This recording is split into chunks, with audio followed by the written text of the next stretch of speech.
Hey guys, welcome back to Bait and Tackle, and today we are going to make some epic boss. We're going to make some epic boss swim baits. And we're going to do just a two-tone color.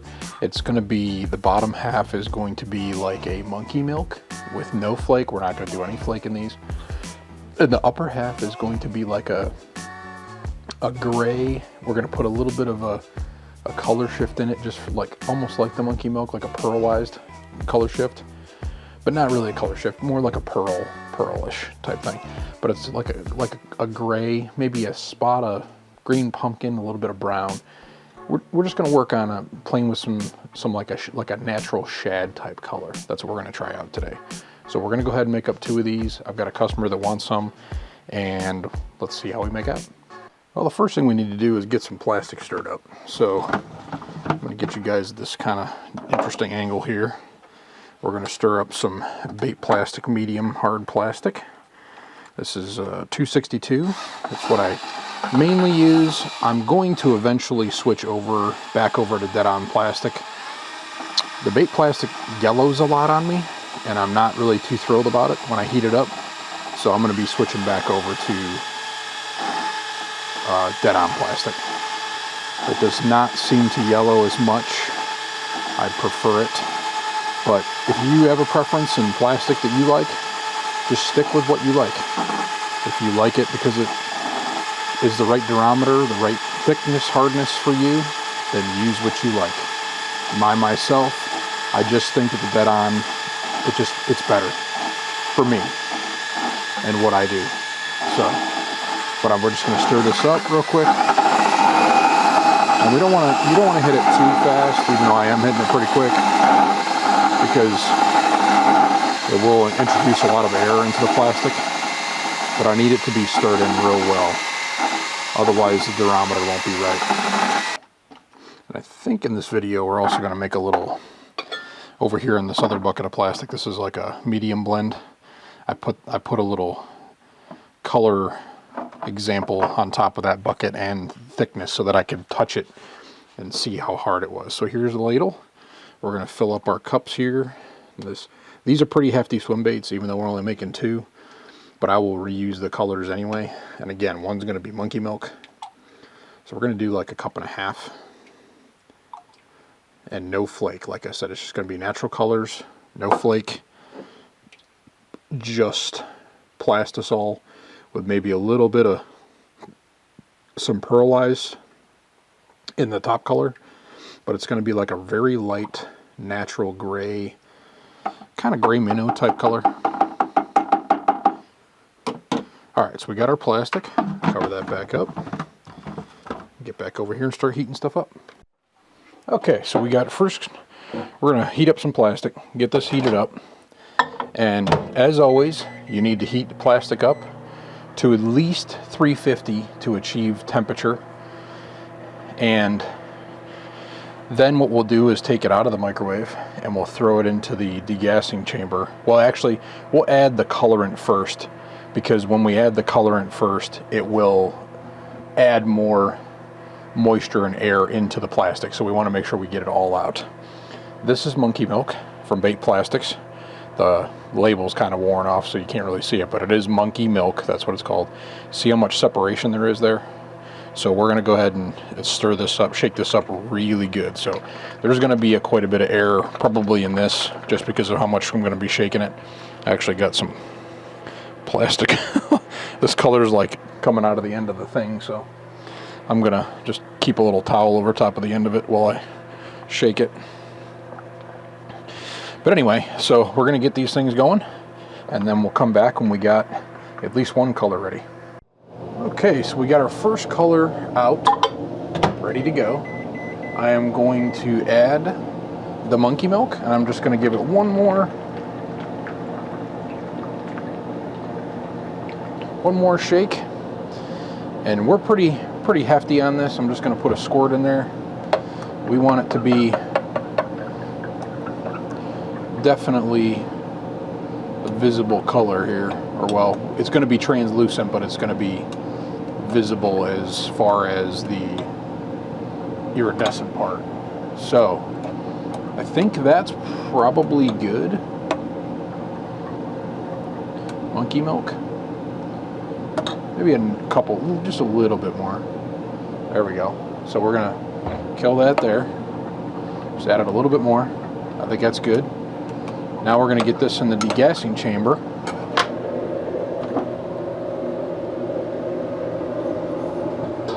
And get all of the air bubbles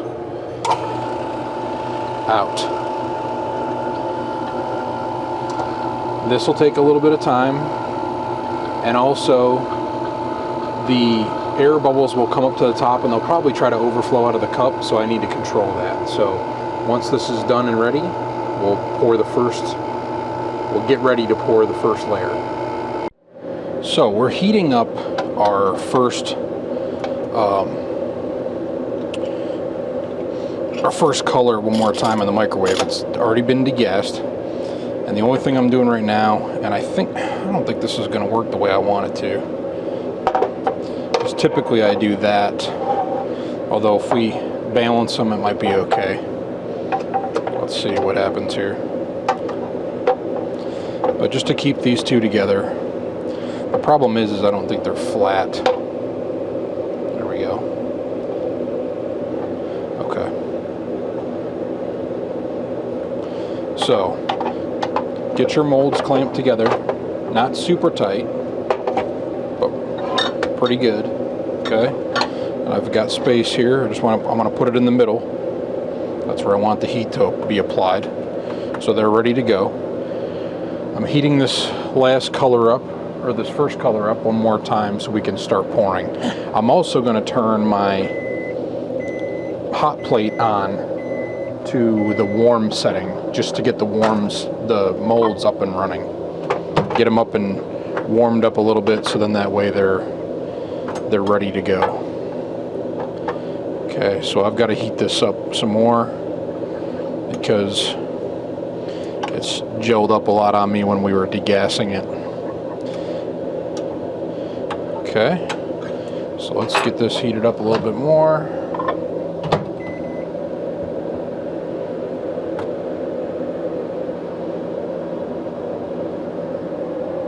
Alright, so I think we're ready. I've got the plastic heated up, ready to go. I'm going to pour, but I wanted to give you guys this kind of a view so you can see where I pour up to in these. And again, this is a 2-part, not a 3. So we're going to do 2 layers. So I'm going to very carefully pour this.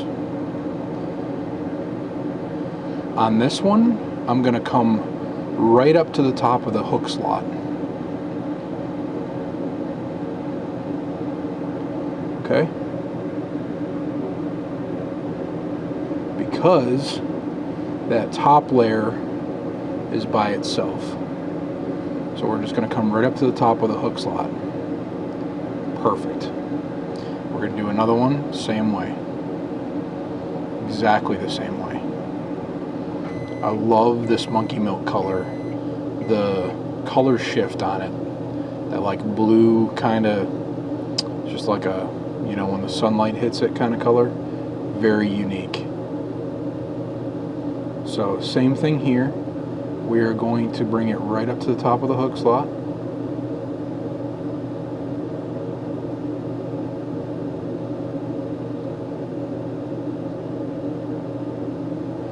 Perfect.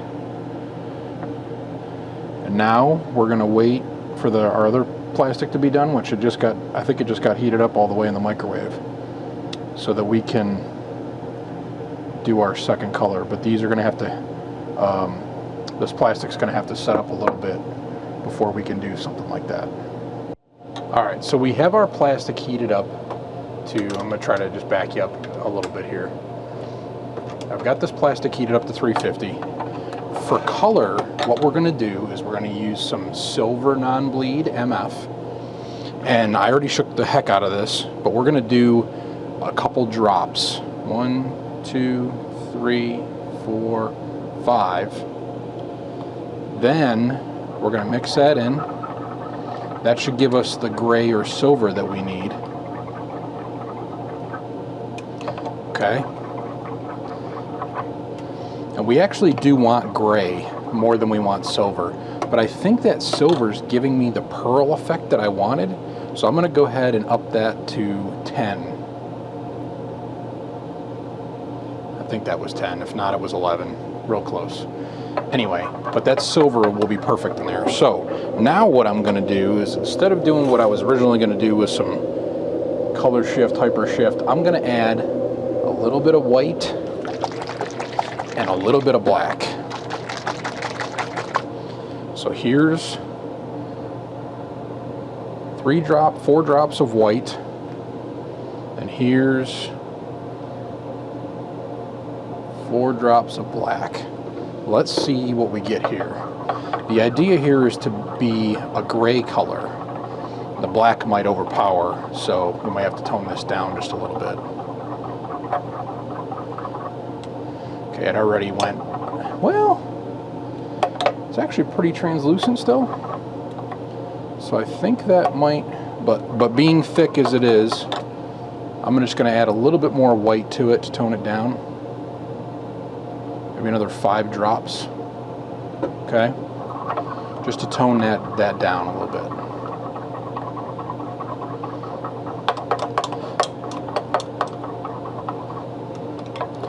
And we don't want to add too much colorant, because if we add too much colorant, it's going to take away from the translucency, which I think it already has, to be honest. So, but I think I like that color.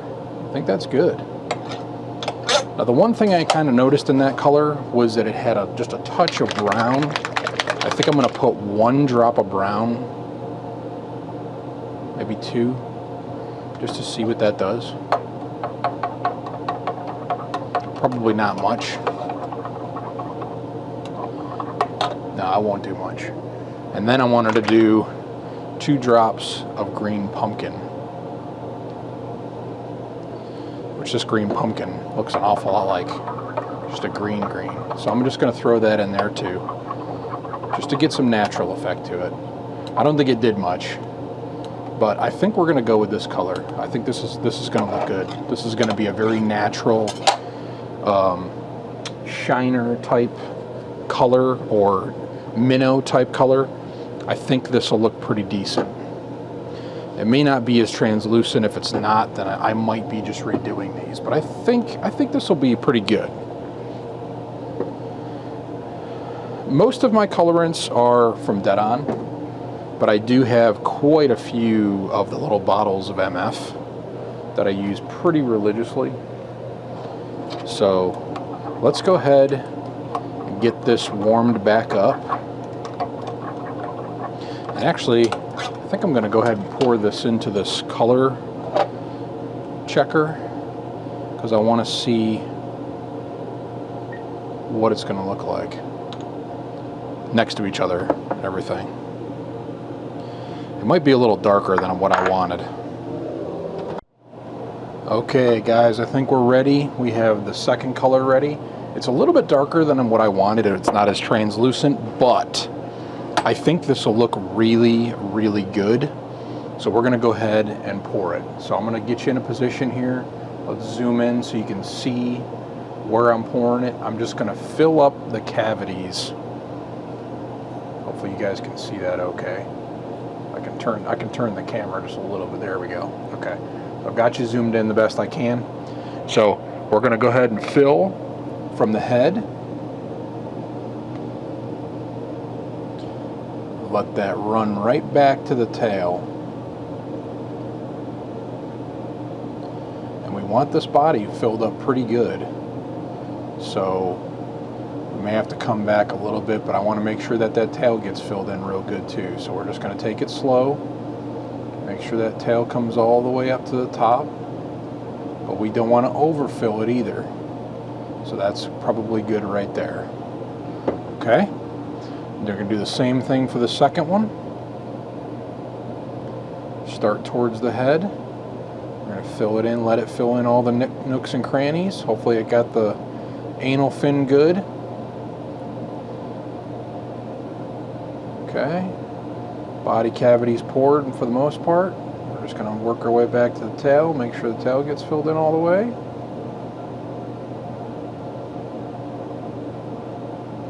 go. Back up, cut it off. Nice, perfect, even pores. Now what we're going to do is we are going to turn the heat up to 350. And I'm going to let this come up until you do the spit test, which it's actually almost sizzling now. They're pretty hot right this second, but not sizzling hot. So we're going to bring it up to sizzling hot. Once it gets to sizzling hot, we will then let it sit for maybe a minute or two just to make sure it bonds those two layers together real well, and then we'll turn the heat off and let them cool down naturally. I don't want to take them off the heat and put them on the concrete floor or anything, because they're going to shrink up. I don't want them to shrink at all. So we're just going to go ahead and let these chill down naturally. Okay, so let's get this up to temperature. Hopefully we can get this thing sizzling pretty quick here. I know the handle on this metal clamp, and you got to use metal clamp because you're heating these up, but this handle is rubber and it melts every time I set it on the edge of my my griddle, so it's got a couple melt marks in it. So just be careful, be wary of, you need to keep this up off of that lip or whatever, but you have to have metal clamps for doing this heating process if you want to clamp them together. So I'm just going to keep track of this, and when that's sizzling, we are going to let it sit for a minute and then cut the heat off.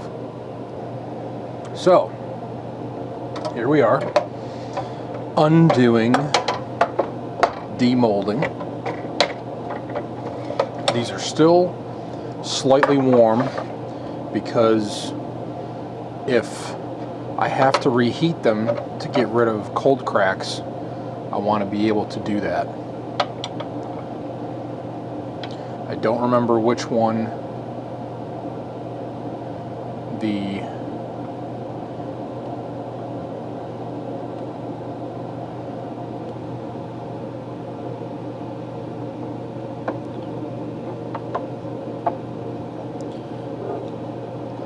let's see here.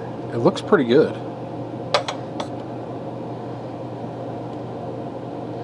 It looks very good. So I can see a very, very, very, very small cold crack. So I think it meshed together very well enough to where I'm not going to worry about it. Not at all, because it is very, very clean, very good on both sides. Might be a little bit in there, but I might even just hit it lightly with a torch or something just to make sure that it's blended together. But I think it's really good. It looks very, very good. I'm not gonna take a chance and try to heat it up again. But there you have it, guys. Look at the size of that thing. It's a monstrosity. God, 7.8 inches. Jeez. So let's get the other one demolded. Take a look at that one, make sure that one's the same. Yep, same thing. Identical. Got a little bit of air pocket. Looks like a tiny, tiny bit of air up in that one. But very clean. Cold cracks in the middle are perfect. There are no cold cracks in that one in the middle. There are some slight cracking, a little tiny bit, but I can tell that most of it meshed together great. Man, look at that. That is fantastic. Good colorway too. Very good colorway. That gray silver, and I'm not sure that little added brown that we put in there, if that really helped or not, but that's pretty slick. I like it. That silver really does a good job. Look at that color shift in there, that silver. That's fantastic. I love it. Looks clean. No issues there. Like I said, we'll let these cool. I'm probably gonna put them in some water for a little while. Let them come up. Looks like we got a little bit of gap there where that anal fin is, because that's supposed to be one solid piece. Just where the colors met together, it just didn't fill in all the way. So, but did the same thing on this side too. This one as well. Little details, don't think it's going to be an issue. So let's go ahead, get these both in the tank, in the water, let them cool down, and then we'll come back and I'll put some eyeballs on them. We'll check them out when they're done. These are cooled down. They've had a water bath. I think they're ready to go. Color came out great. I love the silver on top. I think maybe the little bit of brown and green pumpkin definitely did add to the effect. Let me turn the vent fan off here, just so it's a little bit easier to hear you. I did pick out a hurricane colored eye, which is a very natural looking eye for these. And I think this will go really well. And I can't remember if it's 12 or 13 millimeter for these. I want to say it's 12. So we're going to go ahead and put these on here. I'm pretty sure it's 12. Oh yeah, it's 12. So that's what it's going to look like. So I got to glue these on, and they'll sit for a few days before they go out to the customer. It's going to be a little bit because they have to cure a little bit longer, but they came out excellent. So can't wait for him to get them. Can't wait for him to try them. I think he's from a northern state, so it's going to be a little bit before he gets on the water. So let's go ahead and just glue these in place. Just a little bit of glue. You don't need much, especially on these big old eyeballs.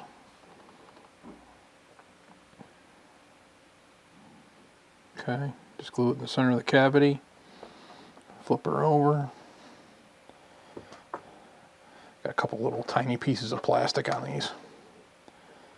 And again, I like to face the, there's a point in the eyelet over here on this side, and I really like to place that towards the back of the bait.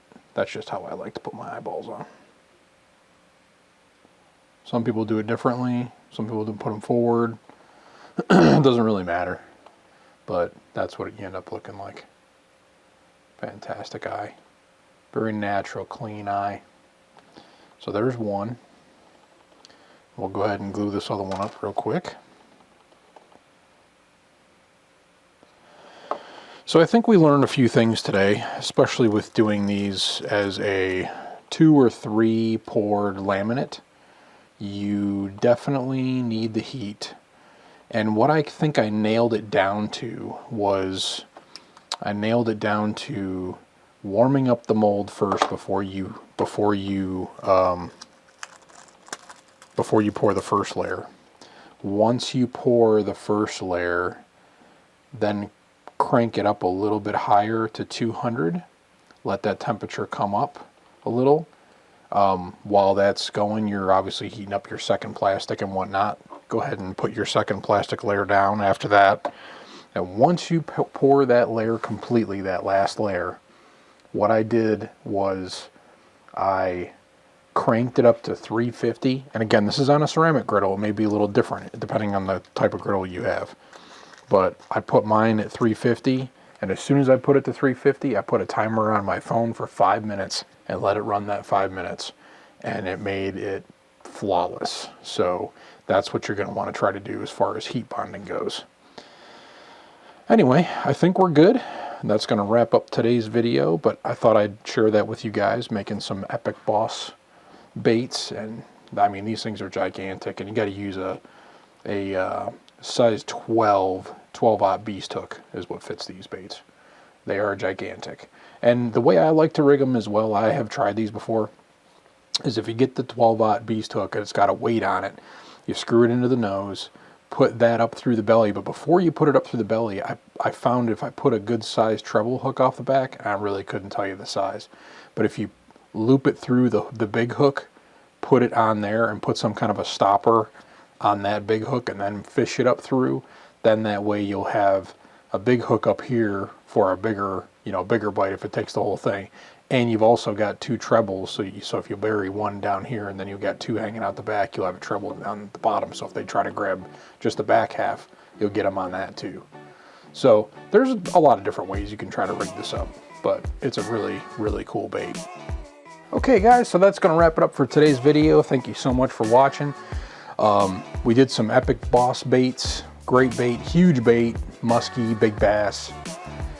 This was definitely for a customer, semi-color matched kind of video. I mean, it was a, I think I want to say it was a Citizen bait, but it's like a natural shad. So pretty interesting, pretty different, a little bit something different that I've never done really before.